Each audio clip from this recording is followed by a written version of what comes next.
Clinton is a Wall Street-backed warmonger whose potential election as President of the United States this November poses an existential threat, not just to Americans, but to all of humanity. As First Lady, and then as Senator, she actively supported the U.S.'s illegal wars of aggression abroad. Today, our armed forces joined our NATO allies in airstrikes against Serbian forces responsible for the brutality in Kosovo. I voted for the Iraqi resolution. The president understands this. He's fully aware that it's going to take a lot of patience and painstaking planning, and we're going to support him. Including thousands of chemical weapons, large volumes of chemical and biological stocks, a number of missiles and warheads, a major lab equipped to produce anthrax. She not only admitted the U.S. role in creating al-Qaeda. When the Soviet Union invaded Afghanistan, we had this brilliant idea that we were going to come to Pakistan and create a force of mujahideen, equip them with Stinger missiles and everything else to go after the Soviets inside Afghanistan. But then, despite this admission, as Secretary of State, her support of the war on Libya and the jihadis in Syria directly led to the rise of ISIS and the migrant crisis in Europe.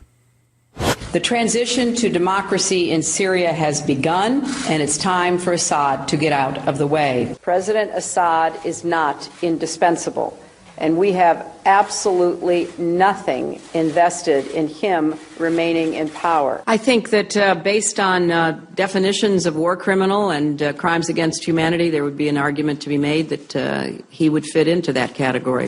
Libya was a different kind of calculation, and we didn't lose a single person. We came, we saw, he died. Did it have anything to do? She was the one who announced the U.S.'s so-called Asia-Pacific pivot that has seen more U.S. military forces being placed in the Asia-Pacific as a direct military threat to China.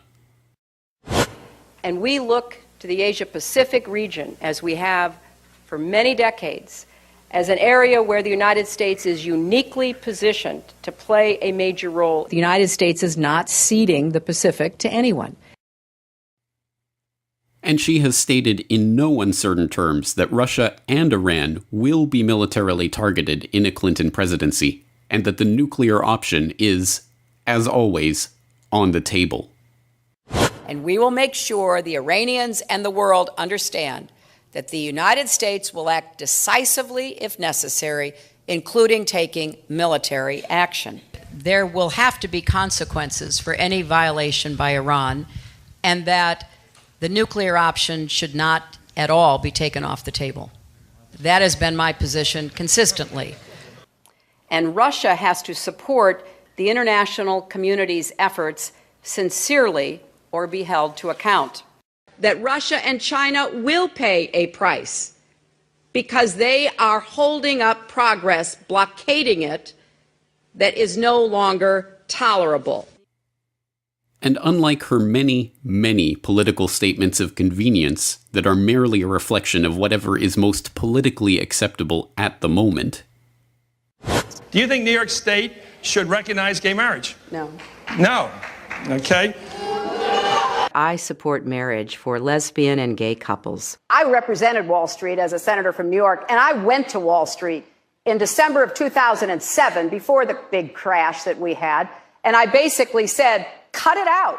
Quit foreclosing on homes. Quit engaging in these kinds of speculative behaviors. Now, who's exactly to blame for the housing crisis? I think there's plenty of blame to go around. Home buyers who paid extra fees to avoid documenting their income should have known they were getting in over their heads. I take a backseat to no one when you look at my record and standing up and fighting for progressive values. I get accused of being kind of moderate and center.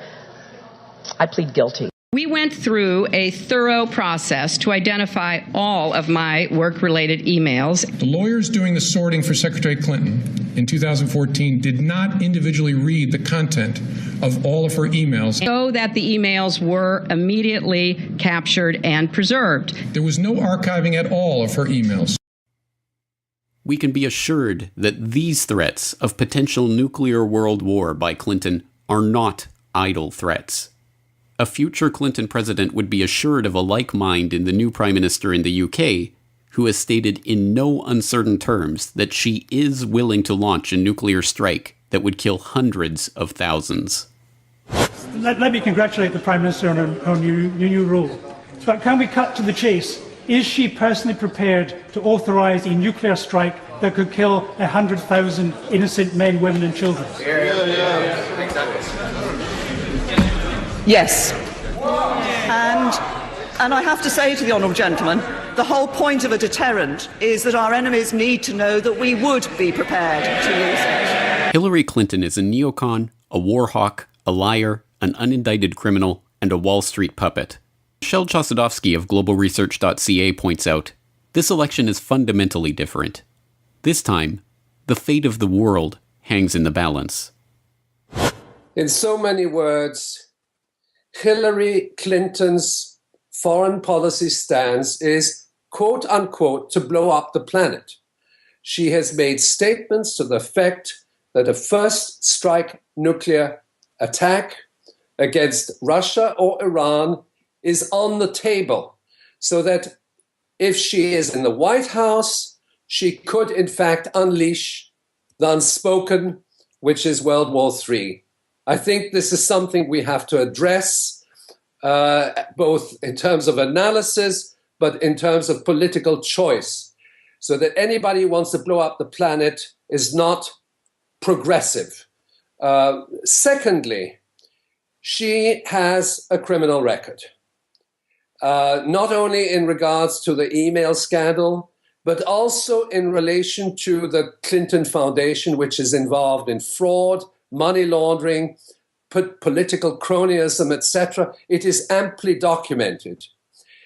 So that, in effect, the choice for the American people is to elect a war criminal. Too many people become attached to the personality of these political personas, or fixated on the D or the R after their name. This clouds their judgment and stops them from seeing their policies and agenda for what they really are. As Diana Johnstone, author of Queen of Chaos, The Misadventures of Hillary Clinton, points out, Hillary is best understood not as a person, but as the instrument for the think tanks, Wall Street financiers, and other connected insiders who want to embroil the United States in more illegal wars and plunder the country and its people even further. I mean, Hillary to me is not even an interesting person. She is simply a shallow, ambitious woman who has decided to make herself the instrument of the Washington think tank persuasion, and is using that to pose as a great expert on world affairs, to be elected as president. She simply is the embodiment of all that is terrible in American foreign policy that has developed over the past decades. It is no hyperbole to say that the election of Hillary Clinton as president this November would be one of the greatest tragedies in the history of the United States, and perhaps the world. It is incumbent on people of all stripes, American and non-American, Republican and Democrat, progressive and libertarian, anarchists, and those who have never thought about politics a day in their life, to protest her nomination at the Democratic National Convention, work against her campaign for president, and avert the nuclear nightmare that is now coming into view.